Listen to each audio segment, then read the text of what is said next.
Shalom, voici la 54e lecture qui se fait maintenant dans un nouveau chapitre de Marc 7, donc du verset 1 à 23. Et le thème c'est Dieu désire la sincérité et non l'hypocrisie.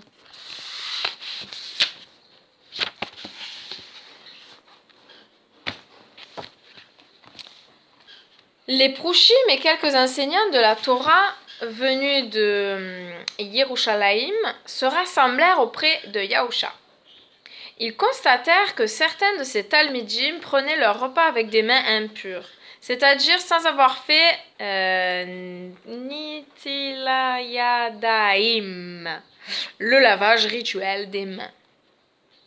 En effet, les Prouchim, les pharisiens, et tous les Judéens gardaient la tradition des anciens qui consiste à ne pas manger avant d'avoir pratiqué le lavage des mains cérémoniel.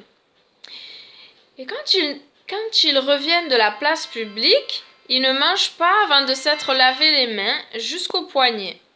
Ils observent également beaucoup d'autres traditions comme le lavage des coupes, des pots et des vases de bronze.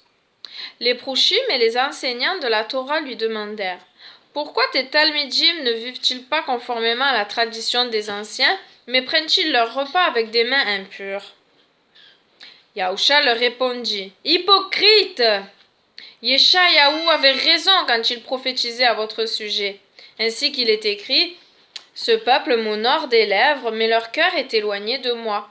Ils m'adorent en vain, car ils enseignent des préceptes humains, comme s'ils étaient des doctrines.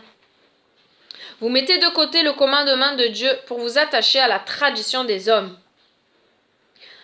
En effet, leur dit-il, vous êtes devenus très habiles à détourner le commandement de Dieu afin de garder vos traditions. Car Moïse a dit, honore ton père et ta mère, et que celui qui maudit son père ou sa mère soit puni de mort.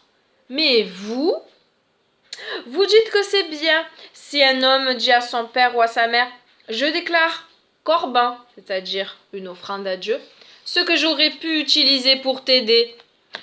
Alors vous ne le laissez plus rien faire pour son père ou pour sa mère et vous annulez ainsi la parole de Dieu par la tradition que vous vous êtes transmise.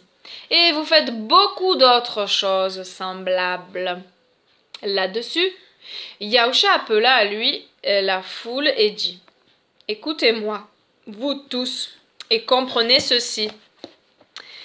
Il n'est rien d'extérieur à l'homme qui, entrant en lui, puisse le souiller. Mais ce qui sort de l'homme, voilà ce qui le souille. » Quand ils furent entrés dans la maison, à l'écart de la foule, ces Talmidim l'interrogèrent à propos de cette parabole. Il leur répondit « Êtes-vous aussi sans intelligence ? Ne comprenez-vous pas que rien de ce qui vient du dehors et entre dans l'homme ne peut le souiller ? Parce que cela n'entre pas dans son cœur, mais dans son ventre, puis s'en va dans les latrines. » Jusqu'au verset 23.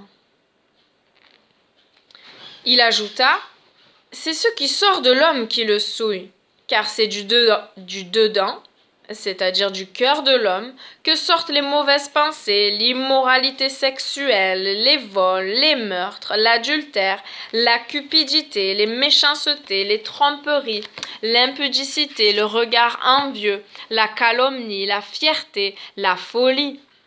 Toutes ces choses mauvaises sortent du dedans et souillent l'homme. »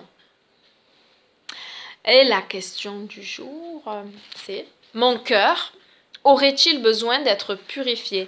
Et mes mains ?» Je me rappelle du verset qui dit « Vos mains sont pleines de sang. Repentez-vous. » C'est ce qui m'empêche de vous bénir, de répondre à vos prières. Purifiez-vous. Seigneur, que nous n'ayons pas nos mains remplies de sang, coupables de péché, car le salaire du péché, c'est la mort. Et sans effusion de sang, il n'y a pas de rachat de péché. Voilà pourquoi tu es mort sur la croix, Seigneur. Le sang a coulé, le sang divin. Merci, merci, merci mille fois pour la croix. Mes mots seront toujours petits pour te dire merci Seigneur. Je prie vraiment que tu purifies nos cœurs à tous. Qu'est-ce qu'il y a dans nos cœurs qui est un blocage Seigneur, un frein à notre marche avec toi dans la sanctification, dans cette ressemblance à toi. C'est notre but, c'est ça, c'est te ressembler Seigneur. Purifie nos cœurs et nos pensées. Merci Seigneur pour ce que tu as déjà fait, ce que tu fais et ce que tu feras. Que ton nom soit béni à jamais. Amen.